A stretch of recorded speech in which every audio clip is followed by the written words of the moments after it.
हमारे चैनल में आपका स्वागत है।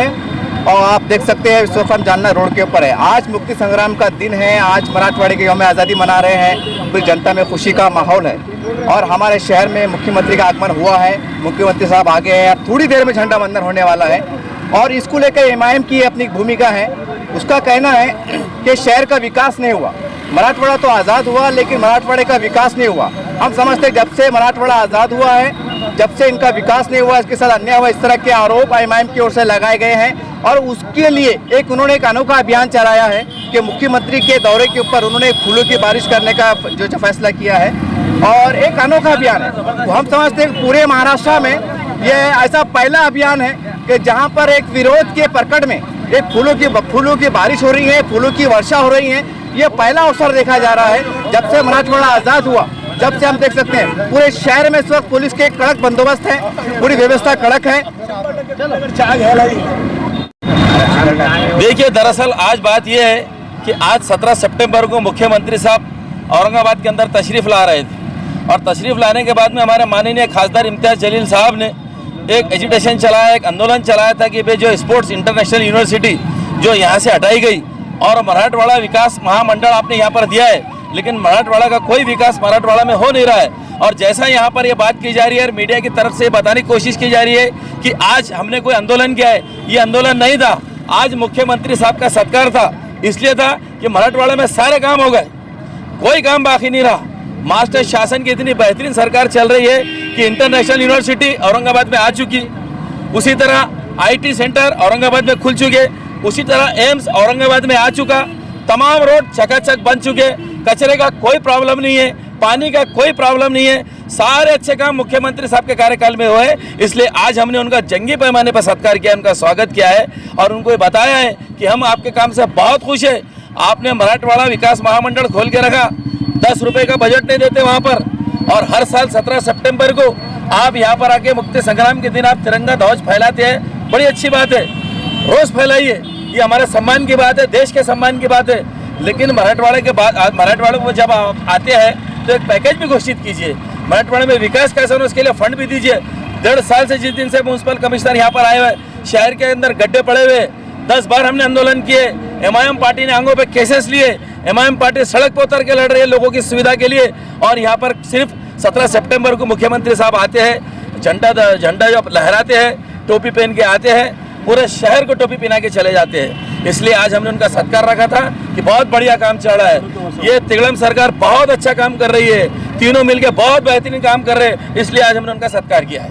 सर, लेकिन शिवसेना की ओर से आरोप लग रहे हैं कि आप यौम आज़ादी के खिलाफ है, यानी कि आप ये दिन मनाना नहीं चाहते, इस तरह के आपके आरोप भी लग रहे हैं। देखिए, शिवसेना और बीजेपी वालों का, विपक्ष के लोगों का काम है आरोप लगाना। हमारा काम है जनता की सुविधाओं को उठाना, हमारा काम है जनता की सुविधा, मूलभूत सुविधाओं को पहुँचाना। क्यों, क्या हमने 15 अगस्त के दिन खुद ने झंडा नहीं लहराया? हमने दारुस्सलाम के अंदर हमारे इम्तियाज़ जलील साहब के हाथों पहले हमने झंडा लहराया, बाद में जाके निदर्शन और आंदोलन किए। अगर ये चीज़ से उनको मालूमात नहीं है तो उन्होंने जानकारी ले लेना चाहिए, क्यों तो कोई भी बात करने से पहले सत्ताधारी पक्ष के लोगों ने जानकारी लेना चाहिए। ये तानाशाही नहीं चढ़ी, डेमोक्रेसी है, पहले मालूमात लो फिर आरोप लगाओ। मालूम नहीं है तो बोलते क्या? और कोई तुक की बात नहीं करता, कौन शिवसेना वाला बात करता बता बोला मेरे को? एक सर की बात करता था, एक टांग की बात करता, एक पैर की बात करता। इनको बोलना आता क्या, बात करना आता क्या उनको? सर, आज भी जो आप पे आरोप लग रहे हैं कि आप रजाकार है, आपकी सोच, आपकी विचारधारा मेरे को एक बात बताइए, रजाकार के मायने क्या है? आप सवाल कर रहे हैं, मायने बताइए, रजाकार के मायने क्या है?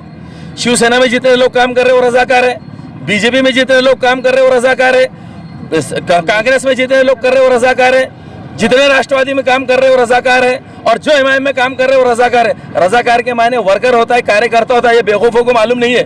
सिर्फ उठा रहे एक गंदी सोच बना के रखे रजाकार बोले तो उनको लगता है आज़ादी की जंग से पहले जो चल रहा था। अरे भाई, रजाकार जो लोग थे जिन्होंने देश को नुकसान पहुंचाने की कोशिश की, वो पाकिस्तान चले गए, यहाँ हम हिंदुस्तानी हैं। तुम्हारे बाप से सवाल करेंगे, सत्ता में तुम्हें तो सवाल तुमसे होगा, और हम करके रहेंगे सवाल। कौन सा सवाल कर रहे हैं हम? कि हमारे लिए कुछ मांग रहे हैं? क्या एमआईएम खुद के लिए कुछ मांग रही है? अरे लोगों की मूलभूत सुविधा के लिए लड़ रहे हैं हम। लोगों को पानी नहीं मिला 10-10 दिन, यहाँ पर पूरे रोड टूट के पड़े हुए माइनॉरिटीज एरिया के, और आप कहेंगे कुछ भी उठा के, हम थोड़ी सी सुनने वाले। यानी कि आज का पूरा दिन आपका बहुत खुशियों से गुजरेगा। देखो, खुशी और गम का सवाल नहीं है।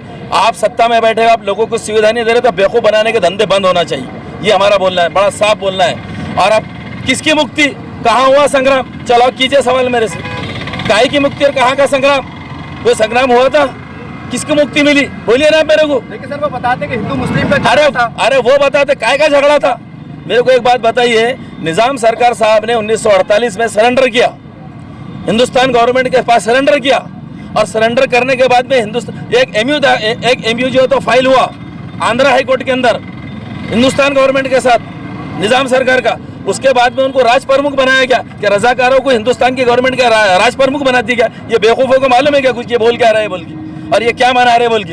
कोई संग्राम नहीं हुआ और कोई मुक्ति नहीं हुई।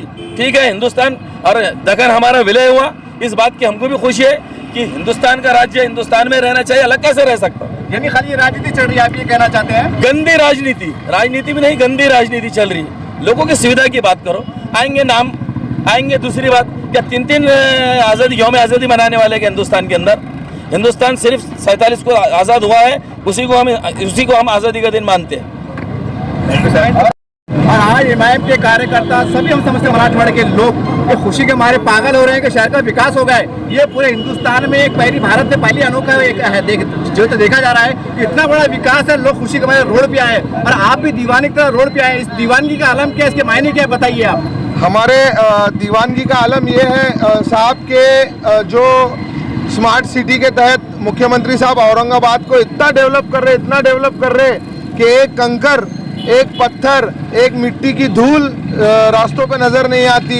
और दूसरी बात यह है कि हमारे पास एरोप्लेन, आज पूरे दुनिया में कहीं भी जाना है तो इतना फ़्लाइट्स हमारे यहाँ से है कि सिर्फ दिल्ली और मुंबई जाती है और कहीं नहीं जाती है।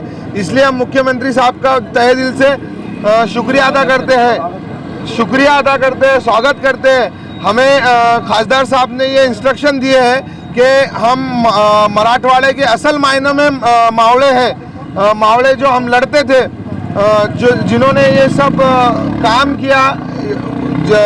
हम चाहते हैं कि शहर में काम हो, पर मुख्यमंत्री साहब के 20 साल के 14 महापौर, कर्तृत्ववान महापौर, जिन्होंने इतना काम किया कि जिसकी कोई हद ही नहीं है। इतना बजट लाया, इतना बजट कहा गया, अल्लाह आलम कहा गया। आरिफ साहब कारपोरेटर है, ये बहुत अच्छी तरह से जानते हैं कहा गया। कितने महापौर साहब हमारे पास हुए, कितना बजट उन्होंने लेके गए। फिर बाद में रोड्स का, और ख़ास मुख्यमंत्री साहब का स्वागत तो इसलिए साहब, मैं एक स्टूडेंट विंग का कार्यकर्ता हूँ, तलबाओं की आवाज़ उठाता हूँ, तलबाओं के लिए लड़ता हूँ। हमारे पास एक यूनिवर्सिटी आई थी, स्पोर्ट यूनिवर्सिटी, जिसके तहत हमारे पास जगह भी मंसूब हो गई थी। उन्होंने चंद सियासी लोगों के दबाव में आकर उसको पुनः शिफ्ट किया, उसलिए भी उनका बहुत बहुत शुक्रिया। औरंगाबाद के साथ हमेशा से जो है, तो इन्होंने एक तुच्छ करके ये किया है, इसके लिए उनका शुक्रिया बहुत बहुत। मागे सरकार